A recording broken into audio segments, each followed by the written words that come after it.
What's up, YouTube? It's your boy Incognito back with another video.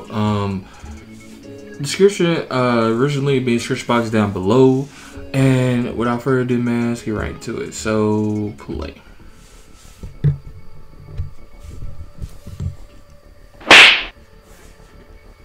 With the scare of Detroit becoming a ghost town, the subject of bankruptcy is nothing to be taken lightly. Its population was once close to 2 million, now it's down to 670,000 and shrinking due to the decline of the American automobile industry. Joining it in bankruptcy are Chrysler, really? General Motors, Detroit? and so many Just more. like Although Detroit is a prime example for rapid decline, you wouldn't be blamed if you hadn't been made aware of many companies that have filed for bankruptcy in recent decades. You may have seen quite recently that Toys R Us have announced that they will be closing all their stores after they went bankrupt in 2015 and their parent company followed suit last year. Now, what exactly is bankruptcy? It's a term we hear tossed around a lot, but it doesn't necessarily mean a company is completely broke. In business, you must spend money to make money on ingredients and materials, wages, deals, and much more before you can turn a good profit. If a company is bankrupt, they may still hold assets or money, but it means they are not able to pay off their debts or loans from other companies, banks, or other institutions. Large companies have been falling off the map sometimes, left and right, you do and it's mainly due to the advance of technology eliminating the need for the retro, such as old cameras things behind the scenes, tapes. like how they're of course, talking these about. companies may also drop off the radar due to single instances destroying their public relations and completely breaking the general population's trust with the company. This is Top Trending, and regardless of the reason, today we're going to be talking about 6 massive companies that went bankrupt or disappeared.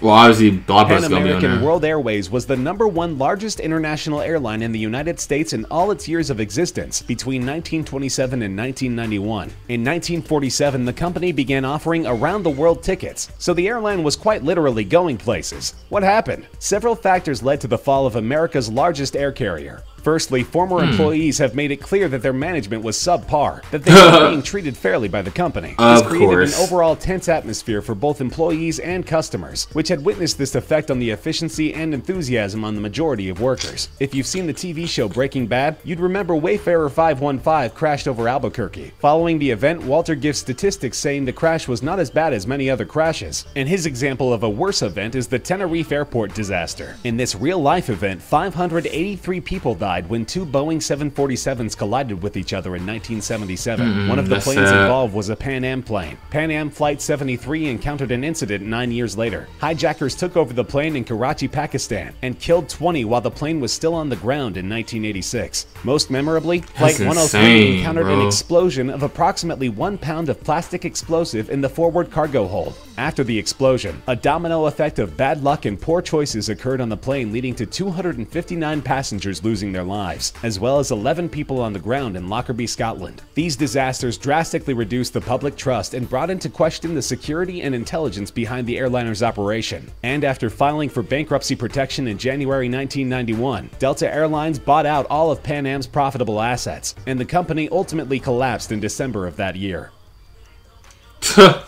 For hundreds of years, stores and businesses in some form or another have been operating entirely for profit. Today, it's not unusual for someone to spend around $1,000 on a phone, be it for consumer loyalty, social recognition, or just down to personal preference. On the other end of the scale, however, there are still many stores that offer items at insanely low prices, such as thrift stores and variety stores. Today, one of the largest discount stores is Dollar Tree, known for having its items priced at $1 or less. Before inflation grew so large, you could find 5 and dime stores, also known as 5 and 10 stores or nickel and dime stores. 5 and dime was a principle of selling items at either 5 or 10 cents, or sometimes at prices in between. Oh, really? Of course, this was a long time ago. Cents? Frank Winfield Woolworth started the F.W. Woolworth Company, or known simply as Woolworths, Where in those 1879, when he opened the Woolworth's Great 5-cent store in Utica, New York, which was later moved to Lancaster, Pennsylvania. I can definitely use a 5 to 10 cent store, as Frank had recently invited his brother Charles to join the business and help him expand. The greatest selling point of Woolworths was that their prices were fixed, and usually at a cheaper rate than that of the local merchants. However, as labor and materials became more widespread and cost-effective, Woolworths faced competition from other discount stores, especially the Kmart Corporation. Due to this, Woolworths had to focus more on its specialty stores, the most successful of which was the sportswear and footwear retailer Foot Locker. Eventually, mainstream Woolworths stores closed down from a once prominent international figure of over 8,000. The Woolworths discount variety chain closed almost entirely in 1997 and renamed itself to Venator Group. then later simply to Foot Locker Inc., as Foot Locker was still the most successful store. Today, Woolworths is a company of the past, and Foot Locker Retail Group has successfully branched off from their previous fame to a successful standalone company today.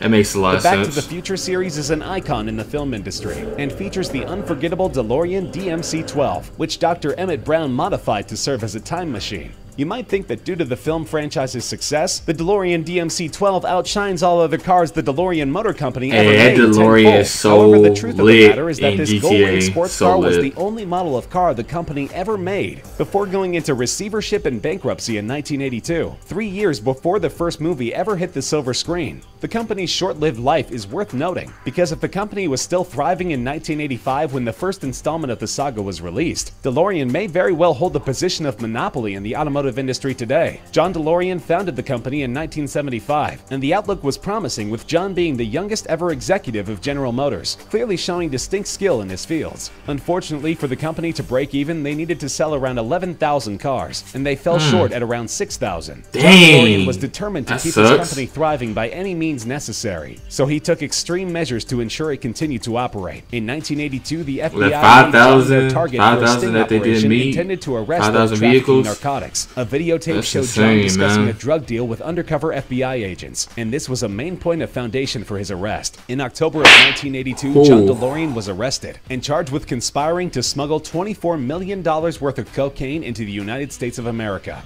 Lawyer Howard Weitzman managed to prove to the court that John was essentially coerced by the agents to participate in the deal, and that John was for the most part an unwilling participant. Although all charges were dropped, John DeLorean's reputation had been ruined past the point of repair, and the company was unable to recover.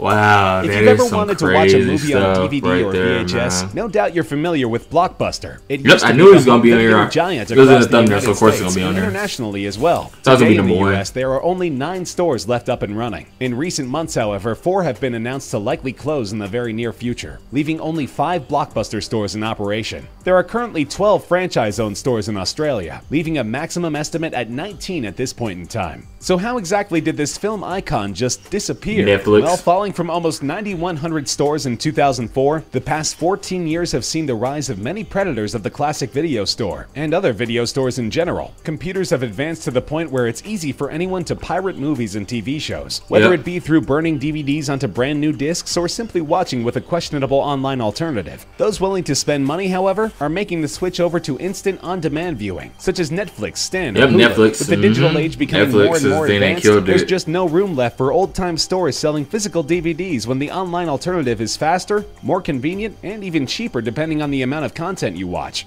Today in Australia, Blockbuster is still being phased out. The company's last remaining video dispensing kiosks, like those produced by Redbox, are consistently being rebranded and made over to be that of Video Easy, which, despite the lack of physical stores, are still making a considerable profit. There are over 1,000 automated Video Easy machines, some making over $1,000 a week. I guess it's like overseas. I don't guess it's not in the US. But if you're American, you may not be left with a widespread alternative that satisfies the nostalgia you felt when you saw the iconic blue and yellow Blockbuster logo. Yep. Unfortunately for the old-school tech giants, it's not just the video stores that are going bust. The digital and film camera industry have taken huge casualties and experienced considerable close calls since the induction of smartphones with camera quality incomprehensible 20 years ago. You might remember one of the most dominant digital camera companies, Kodak. Kodak filed for bankruptcy in early 2012. Their shares were worth only 36 cents following the news, and it seemed like the company's fate was sealed to be forgotten in weeks to come. In September of that year, the company announced its plan to cut 1,000 jobs and put the money that is no longer spent on those wages toward better business management. Since that didn't pan out as effectively as planned, Kodak announced its Plan B in December of 2012, which was to sell patents it had in the digital imaging field to some of the company's strongest competitors for a little over $500 million. After the company figured out what their next move was, and which aspects took higher priority in the terms of running the business effectively, the company emerged from bankruptcy protection in September 2013. Despite this emergence, the Eastman Kodak Company is still perceived as the name of a relic company that is still not incredibly popular today. Kodak's products typically fit in between the nice convenience of a smartphone camera and the unbeatable quality of a serious photographer's expensive inventory, and due to that, they'll likely never become a leading name again.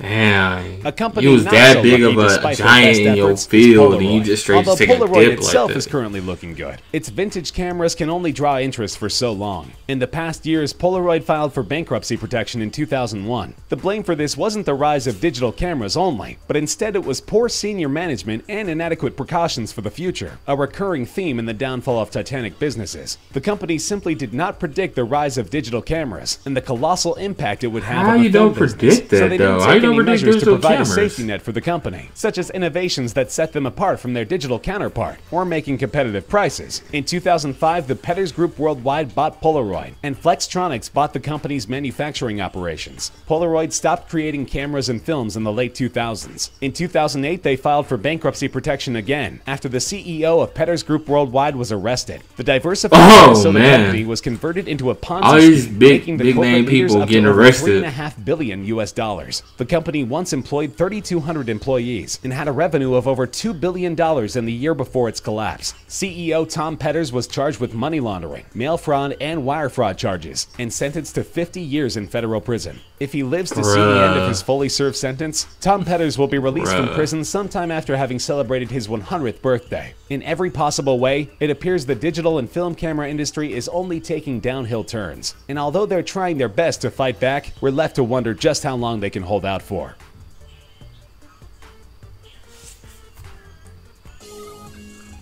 Alright, man. Well, like I say, link in the description box down below. It's me, your boy Incognito, with another video, and I'm out. Peace.